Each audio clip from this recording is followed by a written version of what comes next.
This video is brought to you by Miniature Market. Thousands of board games, discounted prices, miniaturemarket.com. Hello my friends, it's the Game Boy Geek here. Today we are going way back in time to the wars between Scotland and England. And we're going to be talking about swords and bagpipes here. This game was on Kickstarter. I did the preview for this game and now I have the full production copy. We're going to do a full review. So it's 2 to 6 players, takes about 45-ish minutes to play, 30 to 45 minutes. It's pretty quick. We're going to be on one side, maybe you're going to be betraying other people, and you can change allegiances throughout the game. Let's take a look. I'll show you how it's played. I'll see you on the other side.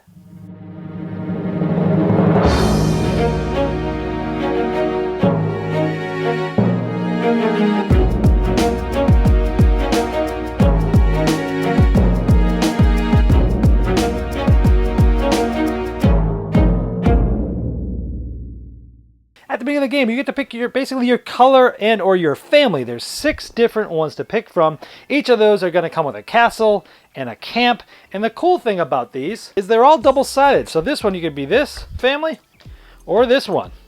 And you could have a different, basically whatever family you pick the same camp and they have a different phrase on it. So different artwork, different families. So essentially you have 12 different families to choose from.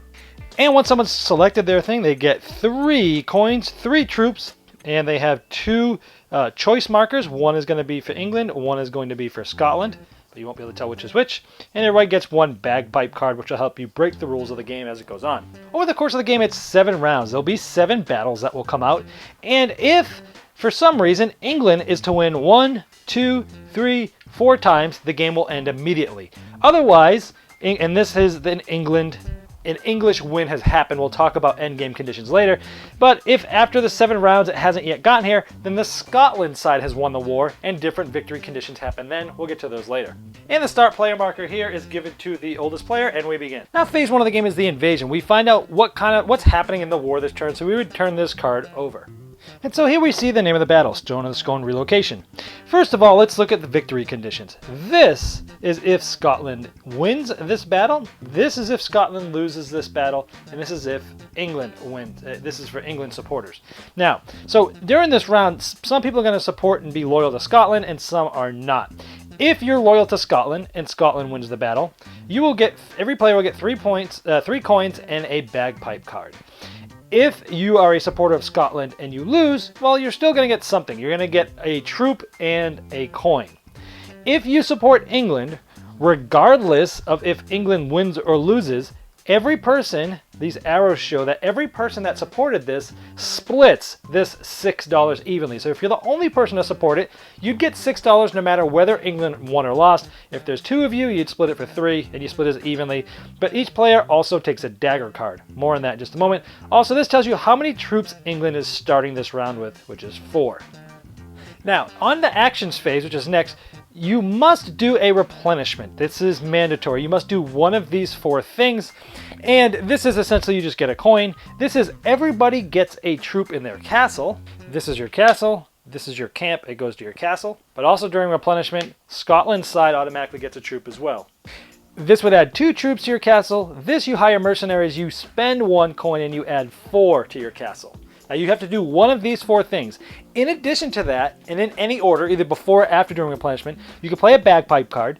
Now bagpipe cards, only the ones with the axe symbol can you play during the action phase. There's other ones that you play in different other phases. I'll talk about those later. So for example, here's a bagpipe card with an axe. I can play this anytime during the actions phase. Move up to 2 troops from another player's castle into your own castles. So I just stole 2 troops from somebody and put them there.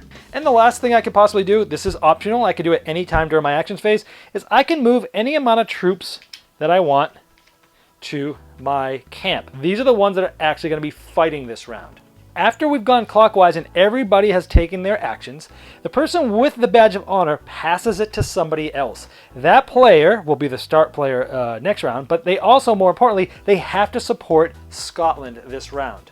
So if you see someone ganging up and you think they're going to betray everybody and go to England, you can give this to them and they're forced to go to Scotland. Now here, everyone is going to vote face down whether they're for Scotland or they're going to betray and go to England's side. Now before they get revealed, people with bagpipe cards with these chits on them can play a card. For example, this one has that on there. You can actually use it twice during the game. You can move up to 2 people from your camp back to your castle. So if you don't have a good feeling about this at this point, you can move those back and just kind of pull out. And you could have been bluffing to put a bunch of people and then pull them out after people have voted and kind of screw with them in that way. Once this is done, now this is a 2 times. So you put it in front of you and you maybe put it like this. And the next time you use it, you would discard it. Now, once that's done, everybody flips this over and we find out, oh man, 3 people were loyal and 1 person was not. They were for England. Now, essentially, we would take everybody who's on the side of Scotland and look at their camps. And we would add up all of the troops in everybody's camps that's supporting Scotland. Also, we would add the Scotland camp here, and that would be a number. We would then compare that number to the players' camps that have said, in this case it's just one of them, how many troops he has here, plus how many troops England sent. If the number is equal or there's more Scotland wins this war, this battle. If there's more English than Scotland troops, then England wins the battle. And again, England, whether they win or lose, whoever supported them is getting 6 coins split up between them. In this case, there was only 1 person. He'd get 6 coins and he would get a dagger card. If they lost, again, they'd do that. If you supported Scotland, if Scotland won, all Scotland supporters would get that. So they get a dagger card. What are these things? These dagger cards, essentially, they're kept secret and they have values of 1, 2, or 3. Daggers are bad because daggers are going to change the outcome of the game towards the end. I'll talk a little bit about that later, but that's essentially you'll be going to get 1 dagger card for supporting England, and it's going to be a 1, 2, or 3. Also, if England did win the battle, this moves up 1. So if England wins 4 times, that's when the game ends in victory of England. Then everybody would empty their camps. They would just put their troops back into the pile, into the stash, into the general supply. And so with this, and then the player with this is the beginning of the player, and we'd start another round. And again, we would continue that until either the 7th round's over and Scotland has won, meaning this has not gone all the way here, or if England wins 4 battles over the game would end immediately. There's different victory conditions. Now, if the game ends at the end of 7 rounds and Scotland wins, meaning it didn't get all the way there, a couple things happen. Number 1, people put out all of their daggers that they've collected. If any one player has 5 more daggers than anybody else in the game, they're out. 1 person could possibly be eliminated here. So if this player had 7 and the next closest player had 2, this player would be eliminated. And because Scotland won and this guy had 5 more daggers than the next closest player, then this player is automatically eliminated and can't win because Scotland was victorious and they were too much of a traitor. From everybody else, they add up their gold. Whoever has the most gold wins. If there's a tie, whoever has the least amount of daggers wins. If England has won, meaning they've gotten 4 battles, the most honest player is going to win. So essentially everybody would add up their dagger cards, and the one who has the least amount, meaning they were the most loyal, would win the game. Now, if you've watched my videos, you know I really like social deduction type games. I like hidden traitor games, and this sort of is one of those, but at the same time, it's really not, because over the course of the game, you can decide to betray your buddies, and other people will be betraying with you, and then other times you're not. So you kind of go back and forth with allegiances for different reasons, and I think that's cool. The real awesome part about this is sort of that different victory condition. So if Scotland wins, you're going to win if you have the most gold. Well, the easiest way to get the most gold is by betraying everybody to go on England's side. But everybody else knows that, so it's like you got to try to go there on times where you don't think other people are going to go there because you split the money most of the times with everybody there. So if you're going with 2 other people, well, you probably would have made just as much money if you had just supported Scotland in the first place. So you get that little like head game of who's going, who's not, who's going to betray, and you can try to deduce who's going to be betraying based upon what they've done that round, how many troops they have, what they've done, what kind of bagpipes cards they've played. And it's this like trying to gauge who's going to do what. I like that aspect of it.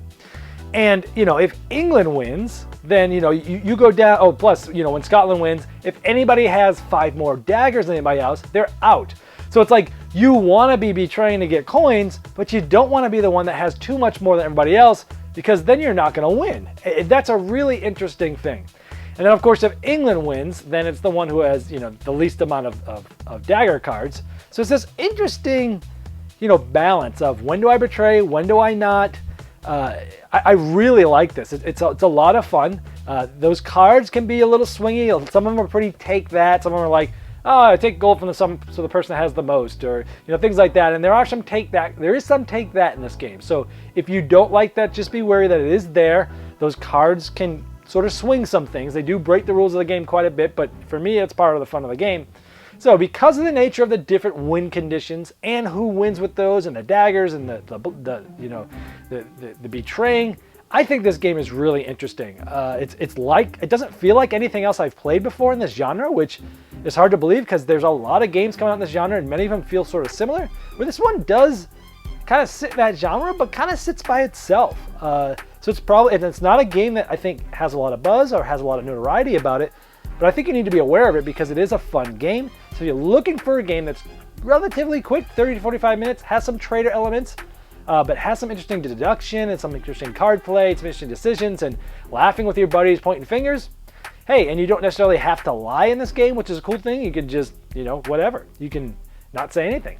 Anyway, fun game, Swords and Bagpipes, check it out. And because of those reasons, I'm keeping this game in my gaming library. And because of that, let's send it off good into the library with a saxophone serenade.